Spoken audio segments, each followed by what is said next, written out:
Hi and welcome back to Slick Willy Fly.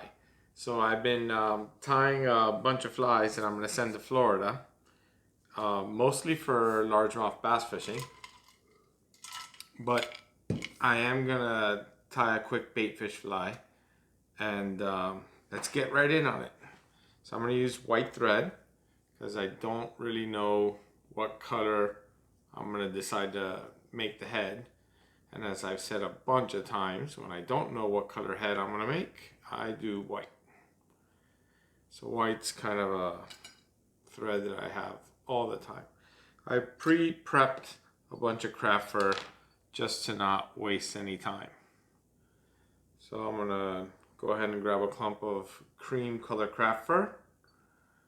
And I don't want to make this fly too long, so about the length of the hook shank.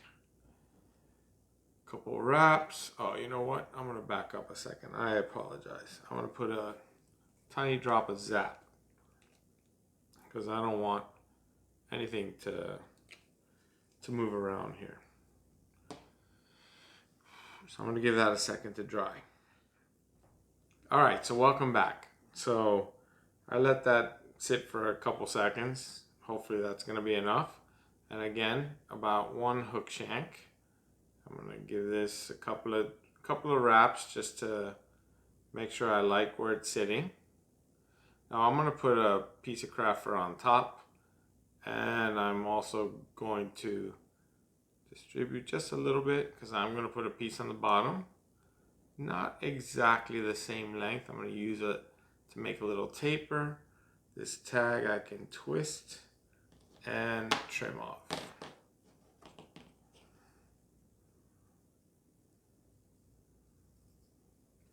So my colors are going to be cream and gray. And the reason I'm going with cream and gray is because, when you look at bait fish all over the world, a lot of bait fish have those kind of colors. So I think it's a pretty safe color combo to use. So I'm going to go ahead and put another clump of craft fur that I pre-prepped underneath. I'm gonna start making a taper, so I'm not gonna put it quite as long as the top section of tail. A couple of wraps just to make sure I like it. I can distribute around the hook a little, pull that tight, and lock that one in.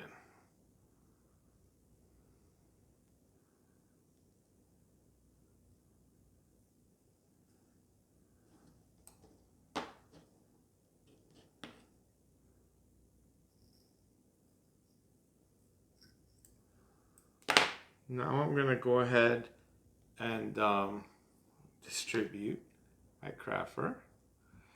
And I'm gonna go ahead and use a little bit of ripple ice on the body.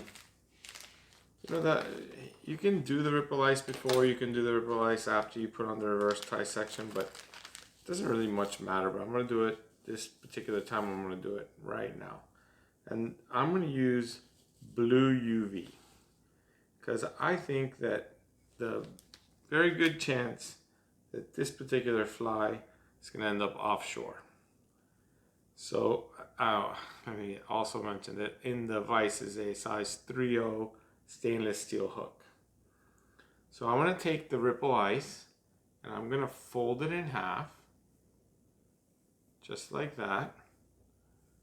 And then I'm going to go ahead and tie this in.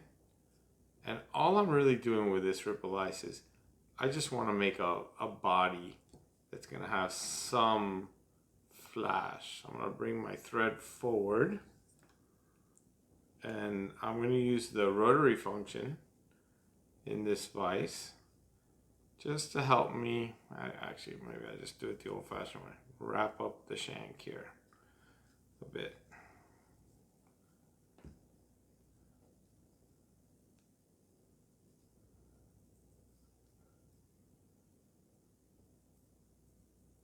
Could have used a hackle plier. Sometimes it's just as easy to go ahead and use my fingers. Shorten my bobbin a little. Now I'm catching that ripple ice Just like that.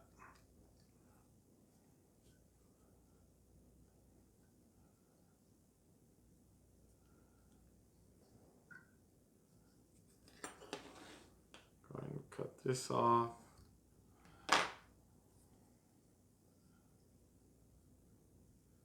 Nice. Now you could take a brush and brush that out a little. It won't make any difference at all. I don't really want to brush it out too much, but we could brush out some, give it a little bit more body, a little bit more life. It'll just help it shine through a little bit. So now what I'm going to do is I'm going to tie on a couple of feathers, because I do want this to look like a bait fish. I'm going to put one on each side, so they're going to look like a lateral line. I'm going to go ahead and use pretty much the entire feather, because the length is almost perfect. Couple wraps like everything else I do. Make sure that the position is right where you want it, and lock it tight.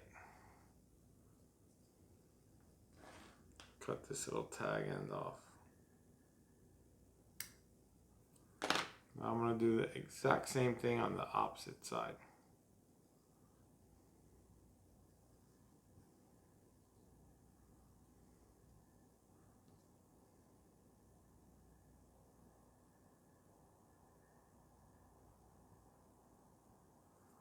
I'm going to do a couple wraps. Now I'm going to make sure that the length is where I want it and the placement is where I want it. Alright.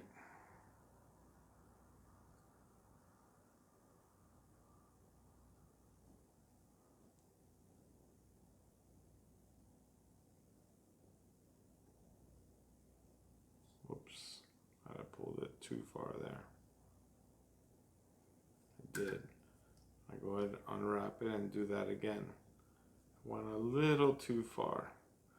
But you see, if you don't like the way it looks, you're not stuck with it.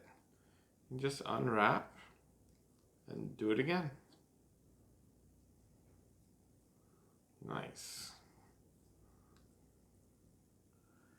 Now I'm going to go ahead and put on a little bit of Flashabou Opal.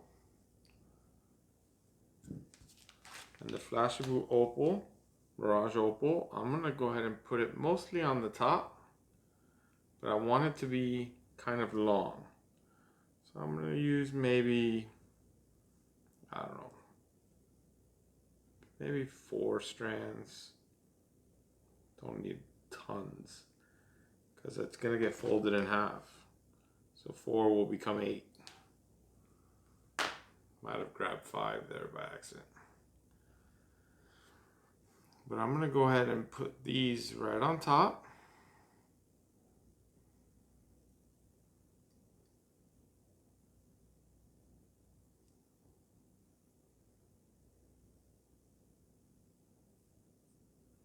Couple of wraps.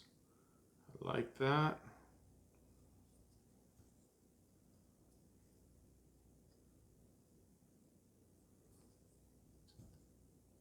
If you watch any of my videos, you know how much I love this Flashabou Opal, Mirage Opal.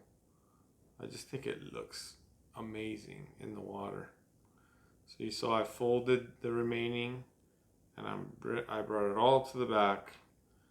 And now I'm going to go ahead and trim these up, preferably one at a time. Just like that. So now I'm going to go ahead and tie in my reverse tie. I'm going to go ahead and start at the bottom with, again, a clump of cream.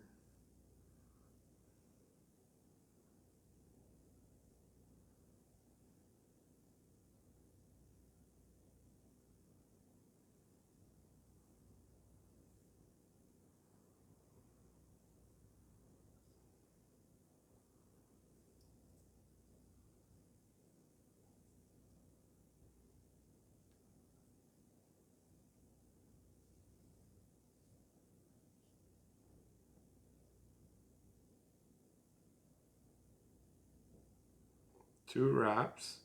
Remember what I said to you in a previous video. If you like the placement, you don't pull as you wrap, you pull straight down now to tighten it, which locks it in place, and then you lock it up.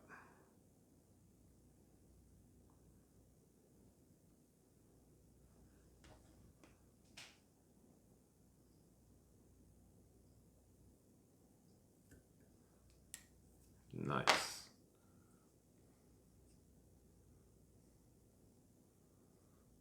Now I make sure that that's all sitting, everything is sitting right where I want it. I'm going to take my last clump of craft fur, which is going to be gray, because we're going to put the top a little darker, which is pretty common in the world of bait fish.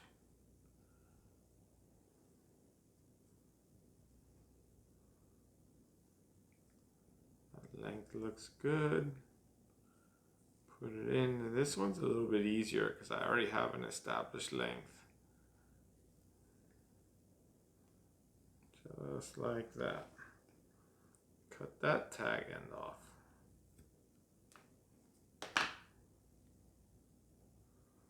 So now I need to get my push tool and push everything to the back.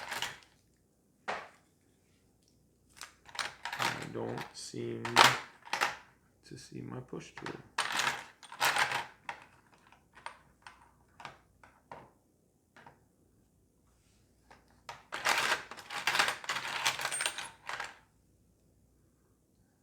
Alright, that's not good. Seem to have misplaced my push tool, but I have this little other push tool that will work for today.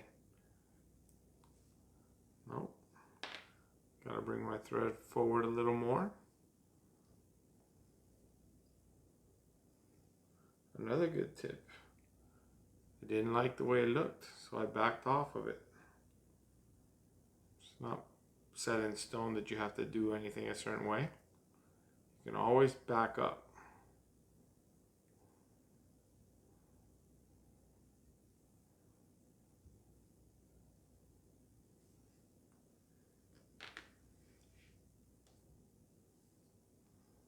Before I'm gonna make this wall in front of the craft fur, just gonna double check that everything looks good the way I want it. It does. So then we bring the thread all the way forward and we start to build the wall in front of the craft fur. Just like that.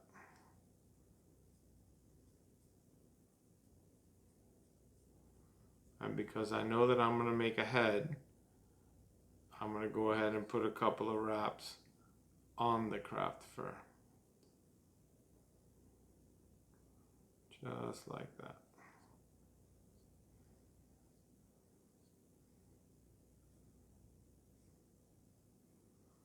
Now I can give this a whip finish.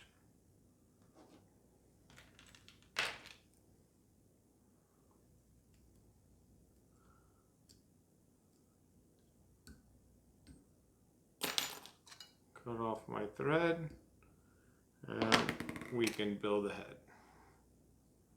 Or I could put my thread back on and we can give this fly a little more flash, but I don't think we need to. I like the way the fly looks. So I think we just go ahead and put some eyes on this fly. So we're gonna go ahead and build a quick head. And in today's video, I'm actually gonna show you making a head. So I'm going to prep an eye, and I take a thick UV resin, and I put a clump where the eye should sit. And what I use as a guide is the hook itself. The eye of the hook is my guide. So I'm going to go ahead and place this on the hook, on the fly. Now remember, I'm not in any rush. I can move that all I want. I can do whatever I want with that right now. It's easily movable. I'm not in any rush until I zap it.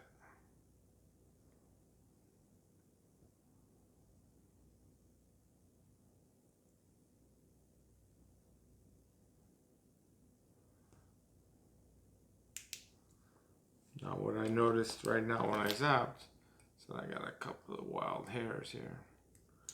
It won't look so pretty when I'm tying this head.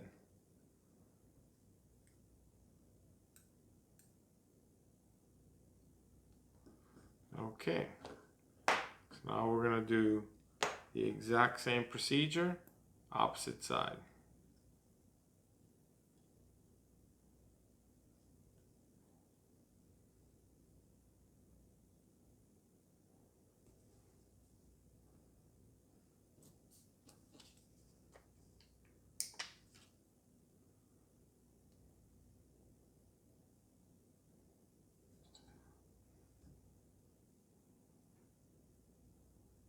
Except that this time, I am definitely going to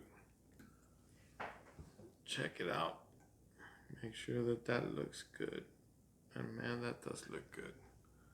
That looks really nice right where it is. So I'm gonna go ahead and lock that in.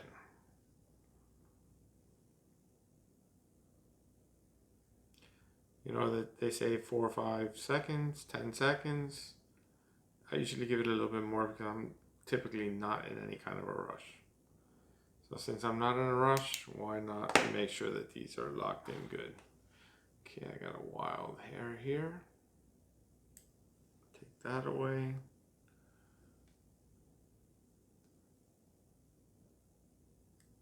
All right. So now what I'm gonna do is I don't want to squeeze too much because I want to have a little body in this fly. But I'm going to go ahead and put a drop of this thick resin between the eyes and the bottom. And then I have a bodkin that I use just for resin. I'm going to go ahead and move this resin around.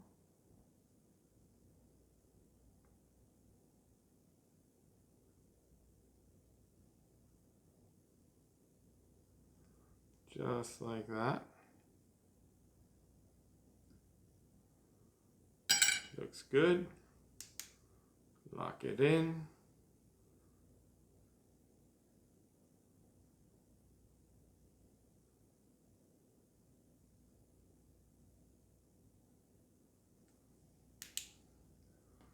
Now we're going to put a drop between the eyes on top.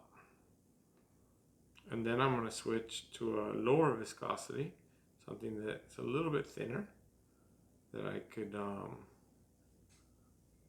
that runs a little bit more, and I can use on the eye itself. So I'm done with that resin.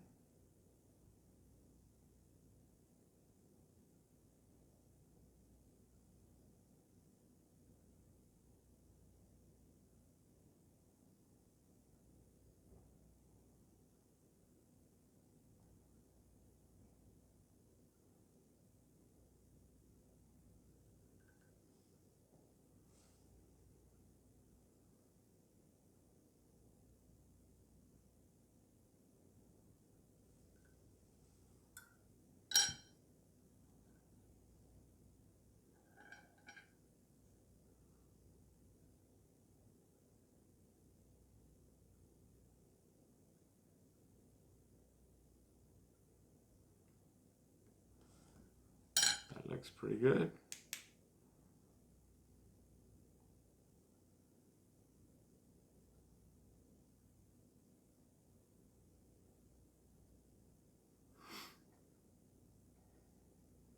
You notice I try to get it from different angles. I'm always changing the angle. I just want it to cure very well. I don't want these eyes to pop off. You know, he's gonna be fishing this. I imagine there's a very good chance that this fly is gonna be fished to some toothy saltwater critters that potentially are gonna hammer this thing. So I really don't want these eyes to pop off easily. So now I'm gonna put a little generous drop on the eye itself.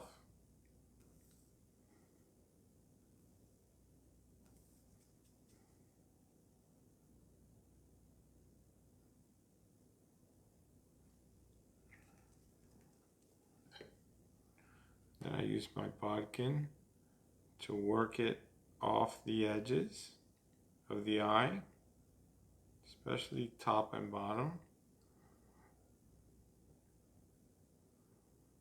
because that will really lock this eye in.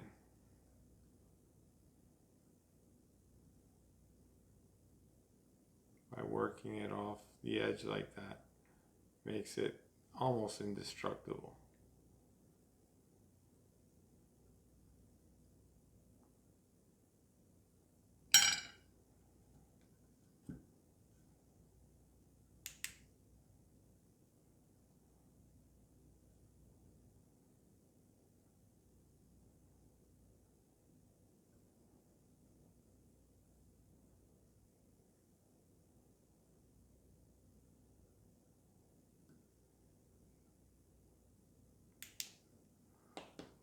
Okay, one last little drop, opposite eye, and this fly will be finished. You know, this fly is just supposed to look like a bait fish. I mean, pretty much everywhere I've been on planet Earth, and I'm so very fortunate that I have had the opportunity to do some pretty cool fishing. But everywhere I've gone, there's always some bait fish that has this little silver side, you know, little darker on top. Could be olive, could be gray, could be any, you know, different on any given day, really. And I just, you know, think that this is a color combo that fish will eat.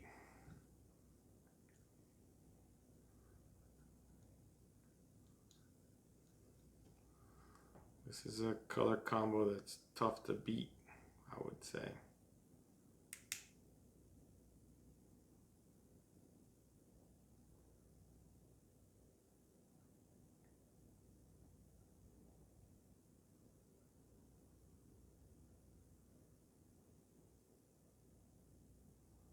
And that's pretty much it. Super simple. Nothing hard at all about this fly. Nothing expensive about this fly. A couple of colors of craft fur, a feather, and a little bit of ripple ice. I mean, it doesn't get less expensive than this in the world of fly tying. So I'll take this fly after I let it cure. I'll put this fly in my windowsill, so when I come home from work it will have sat and really cured really well. But then I'll take it and I will put this fly in a little bit of warm water and shape it this torpedo shape that I like, and it'll stay in that shape for real. This fly will take this little torpedo shape really well, and it's gonna fish great. Craft fur has great action in the water. The Mirage, Flashabou Mirage Opal looks amazing in the water. That one little feather makes it look a little fishy. I think it's gonna look great. I think this is gonna catch a lot of fish. So thank you for watching. Don't forget to hit the like and subscribe. And you know, that just so you know, this for me, my inspiration for this fly is basically a mullet. So you know, that color combination, the little finger mullet. Maybe I'd call this my finger mullet. Thanks for watching, and don't forget to hit the like and subscribe.